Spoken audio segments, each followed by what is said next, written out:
Welcome to the second half of our evening, and a particularly warm welcome if you're watching this on YouTube. So this is part of a 17-week rolling program of Buddhist topics following the classic Buddhist path of ethics, meditation and wisdom. And this is the second of 3 weeks where we explore Buddhist meditation a little more deeply. So last week, Atuli Matti introduced us to the Triratna system of practice. And this week, I'm going to talk about some hindrances to meditation and some responses or antidotes to those hindrances. But let's start with the representation of the system of practice that Atuli Matti spoke about last week, and start by reminding ourselves about the purpose of Buddhist meditation with a quote from Sangharakshita, the founder of our Buddhist tradition. So meditation enables the mind to work directly on itself in order to refine the quality of one's conscious experience, and in this way to raise one's whole level of consciousness. So meditation, indeed the whole Buddhist path, is about transformation. And Sangharakshita has provided us with a system of meditation which expands into a complete system of practice that can be taken into every aspect of our lives. But it starts and it begins with the system of meditation as its foundation. So last week, Atuli Matti very eloquently described this system and the various practices contained within it. Some of which many of you will be familiar with, like the mindfulness of breathing, which we did with either Amalakhetu or Atuli Matti this evening. So the really good news is that we have a comprehensive, tried and tested system of meditation rooted in the teachings of the Buddha, which we gradually introduce people to as their experience, interest and commitment grows. Well, that's all very good, you might be thinking, but it may not always be as easy as it sounds. And this is the subject of my talk this evening, the hindrances that we might encounter in our meditation. So for us to make progress, for us to raise our level of consciousness, as Sangharakshita puts it, for us to transform and grow, we need an effective meditation practice. So before I get into the hindrances within our meditation experience, I first want to say something about hindrances to meditation. So I've just selected 5 of these, and I'm just going to talk about each one of them in turn. So these are just common ones that I've encountered over the years. So firstly, the hindrance of not having time to meditate. So interestingly, that may be the case for some of us during this disruptive time as we enter the 10th week of lockdown here in the UK due to coronavirus. However, some of us may actually have more time on our hands right now. But whichever way we look at it, it's not really a matter of time. It's actually a matter of prioritizing meditation as an activity that we want to do and realizing the benefit in doing it. So secondly, there's the lack of a suitable location for us to meditate in. And again, at this time, maybe we're living in close proximity with others and self-isolating with others, or shielding and unable to find privacy. But again, it's been interesting how many people have joined our daily morning Zoom classes, meditation classes, from their bedrooms or even from their gardens. So with a little imagination, most of us can find somewhere which will suffice. And when we find somewhere, we can go a little further by maybe introducing things like some flowers or an inspiring picture. It doesn't have to be a Buddhist picture, or maybe incense, but just something to give whatever space we're using a sense of calm and inspiration before we even sit down. So we can try and make it as pleasing as possible, and remember also that we don't need total silence. So there's always going to be some sound around us. Thirdly, we might struggle to get comfortable. And this one is really important. So being physically comfortable so that our body can relax is really quite crucial to our meditation practice. Now, you don't have to sit on the floor cross-legged, so you can experiment with different types of seats or chairs. I personally use a stool a meditation stool. It's actually called a kind seat, which has seen probably thousands of hours of meditation action over the years since I've had it. And what's great about it is that it's always pretty much the same. So I don't have to take too long getting comfortable each time I sit on it. My body kind of knows exactly how it's going to be. So a consistent approach to how you sit is a good start in building a positive meditation habit.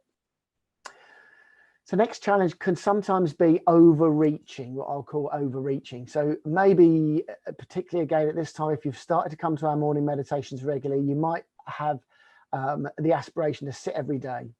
And then you start to do that. And then something comes up and you have to miss a couple of days for whatever reason. And what can sometimes happen is when that occurs, instead of sitting for the usual 20 minutes that we try and do each morning, we try and regain ground by sitting for maybe 50 minutes or an hour.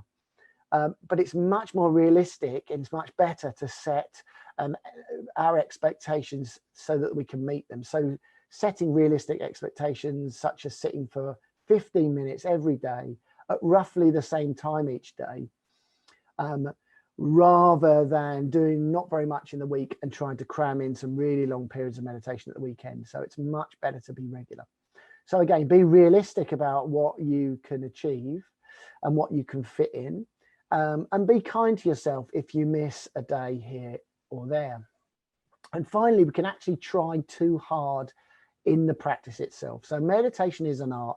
It takes a lot of practice to be able to refine our approach and to begin to understand our own mind, to begin to understand how much effort is actually needed.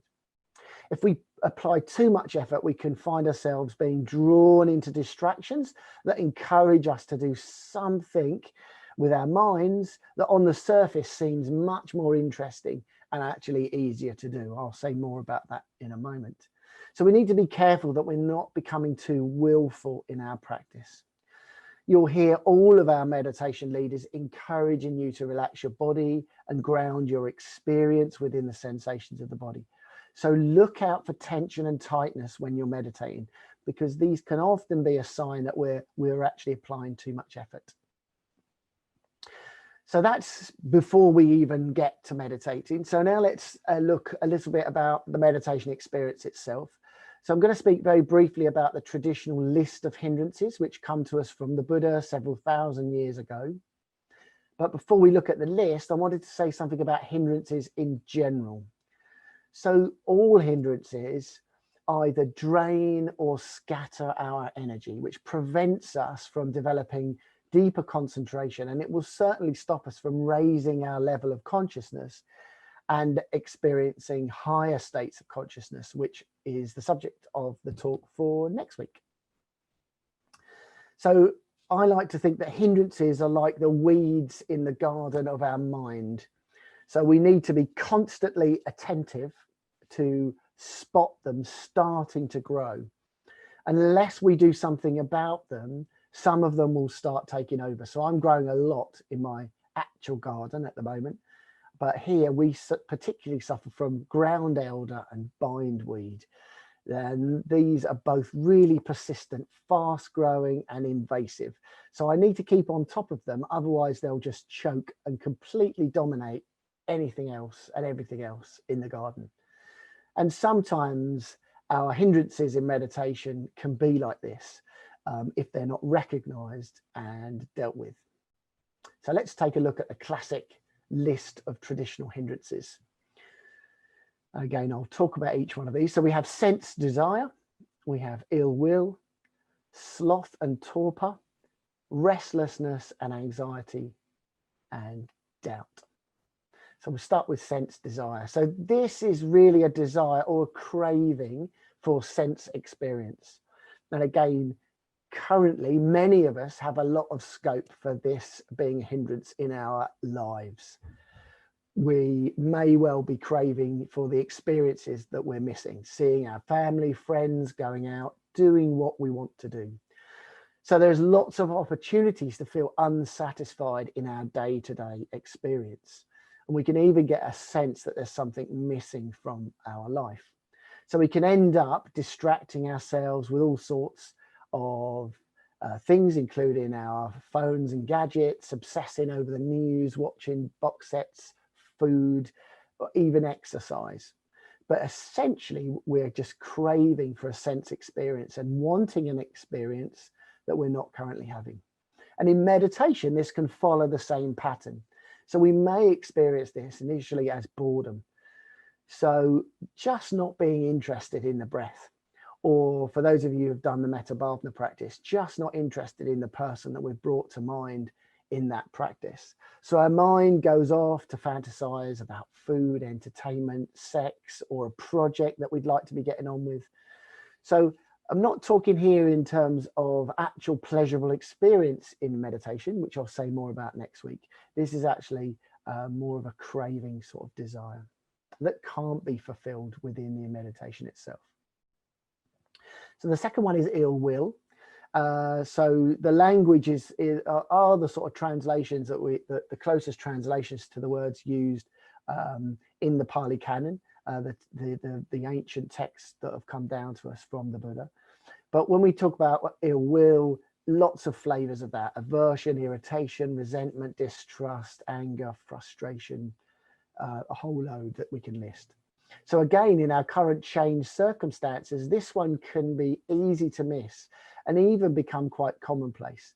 So again, our situation might be that that there are lots of possibilities for petty irritations to arise. We might be living more closely with people than we were previously. And the root of many of these is often that we're not getting what we want, or that people are not doing what we want. So we may have expectations about a certain outcome, a certain preference, or a way for things to be that for whatever reason doesn't quite work out. So it's often caused by a disconnection between reality and our expectations. So it's always worth recognizing that this feeling of ill will can also be directed inwardly towards ourselves. So we can become very self-critical, and these thoughts can arise and distract us during meditation. So the third is sloth and torpor. Again, some interesting language.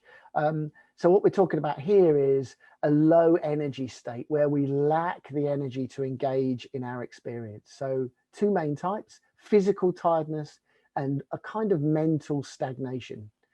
So with physical tiredness, we may literally start nodding off during meditation.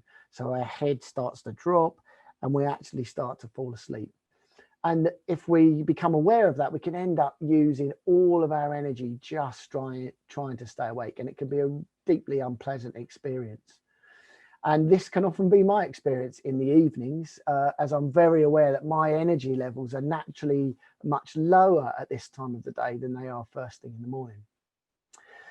So that's physical tiredness, but it may also be more of a mental tiredness. So sometimes we feel really sleepy throughout the meditation until the bell goes.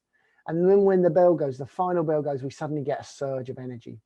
So that's not necessarily because we're actually tired. It may be an indication of resistance. So it may be a part of us just not wanting to make the effort. So sometimes this resistance can be really deeply buried, deeply seated and well established. And as I said earlier, when we meditate, we're trying to redirect the patterns and the habits of our mind into more skillful and useful ones to raise our level of consciousness. And that's likely to take quite a lot of effort and at times feel really quite difficult. So this can be a resistance to making the sort of effort that we need to change our minds. But it can also be the sign that we're making progress. So we're really challenging those aspects of our minds that are actually blocking our progress to change. So then we have restlessness and anxiety. So this, for me, is the one I experience a fair bit. And it's the one I work with quite a lot. It's certainly been very alive for me during the move of all of our classes onto the online platform. So restlessness for me often arises as planning. So currently in the morning meditation, I was thinking about Friday night's Just Chant evening that we're hosting. at 7 o'clock this Friday. But equally, it could also be like it was tonight, this talk. So starting to just go over what I'm going to be saying in this talk. Essentially, it's about wanting to be doing something else, or feeling that I should be doing something else rather than what I am doing. And again, the current set of circumstances that we're in with the lockdown are also providing us with lots of opportunity for anxiety. So anxiety about our own health, the health of others, our livelihoods, how we might cope financially when things begin easing up. So this anxiety is worrying and speculation about the future, and the restlessness is a tendency to overplan. And both often mean we fail to appreciate our actual experience of the present moment. And the last one is doubt. So this one is particularly associated with the practice of meditation and our practice of the Buddha's path. So it's not healthy curiosity. It's very good to be curious and ask challenging questions. The Buddha specifically encouraged us to do this. But this is more of an uncertainty, a vagueness, a lack of confidence, not being able to commit and engage in our endeavors. And we may experience an inner voice questioning us. Am I doing this right? Is this meditation working? Am I actually being selfish doing this? Is this really helping the wider world? Or maybe we're more self-critical. I can't actually do this. How come everyone else looks so serene in their little Zoom boxes and I can't sit still for 2 minutes? Or maybe we question the practice itself and wonder whether this teacher even knows what they're doing. So these are all examples of doubt that may arise in our meditation, but also outside of our meditation as well. So there are some traditional antidotes that we can try in relation to each of these hindrances. I'm not going to go into these in detail, but they include cultivating the opposite, which can often work with ill will. So if we can cultivate a sense of loving kindness, that can sometimes deal with ill will. Considering the consequences, so by not dealing with the genuine doubt that we experience, not agreeing with that critical mind, we're not going to get very far by not dealing with that. Allowing the hindrance to pass like a cloud in a deep blue sky, passing across our sky-like mind without us indulging or engaging in it. That can sometimes work if the hindrance isn't very strong. We can also suppress the hindrance, so not repressing it and trying to convince ourselves that it doesn't exist, but actually by accepting it, but not indulging in it right now, by simply saying no, not right now, which again can work for sense desire sometimes. And finally, we can trust in our faith that this is a proven path, which will bear fruit if we can just apply ourselves. Now, all of those traditional antidotes can be applied to any of the hindrances. But to do this successfully, we need a few principles first. So I'm going to end with what I've come up with over my sort of years of meditating, which have and still continue to be of help to me. So in some ways, these seem very simple and very basic, but I've found over the years that these are the ones I come back to time and time again when I have difficult periods in my meditation. So we'll leave this one up while I talk through them. So the first one is don't ignore your mind. So your experience is your experience. So what you're experiencing as a hindrance in meditation may well be pointing to an unhelpful pattern of behavior or habit in your normal waking experience, which needs your attention. So spotting these can be really useful on your journey of transformation. Don't become frustrated. So difficulties in meditation are not unusual, and I've gone through my share of ups and downs in my meditation practice. And sometimes I might try a new technique or something different that gets really great results, only for that same technique to fail a few meditations down the line. So one piece of advice is if you can share your experience of your meditation with someone else who is more experienced, who you're happy to trust, then that can really, really help. So don't suffer on your own. Don't become frustrated on your own. Try and speak to someone that can help. Be patient and be kind. So changing our mind is a difficult but ultimately deeply rewarding undertaking. So be kind to yourself and be patient. So sometimes we're trying to change paths of habitual thinking that have taken years, maybe even decades to establish. So real lasting and significant change takes time. Come back to the experience in your body. So if you become deeply distracted in any of these hindrances, when you notice that you've lost contact with the object of your meditation, come back to the felt experience in your body and gently restart the practice. And you can do this time and time again during the course of even just one sit. And acknowledge your successes. So every time you realize you've become distracted, it's a mini success. It's a magical moment of awareness. So treat it as such. It doesn't matter how many times you realize you've become distracted. Every time you bring your awareness back to the meditation object, that's building a positive mental habit. Become aware of patterns. So if you can notice what common hindrances arise in your experience, and that's inside and outside of meditation, it's really, really useful. So sometimes just by knowing what's distracting us and by recognizing it, the power of the distraction begins to diminish. It also allows us to explore and investigate our own mind. Keep a meditation journal or diary. So I've done this on and off over the decades, and I still like to do this if I go on longer meditation retreats. And it's a really good way to help you start to notice what is actually going on during your meditation sessions. And the last one is, if you want to know a lot more, and this has been a really quick canter through the subject, check out Buddhist Meditation by Kamala Sheila, which you can get at windhorsepublications.com. It's a great book which explores our particular system of meditation in really, really great detail. And I'd say it's highly recommended. So I've only really touched on the area of hindrances, but I hope that some of what I've said proves useful in your continuing journey with your meditation practice. So that's all for my talk this evening. So if you've joined on YouTube, thanks very much for being with us this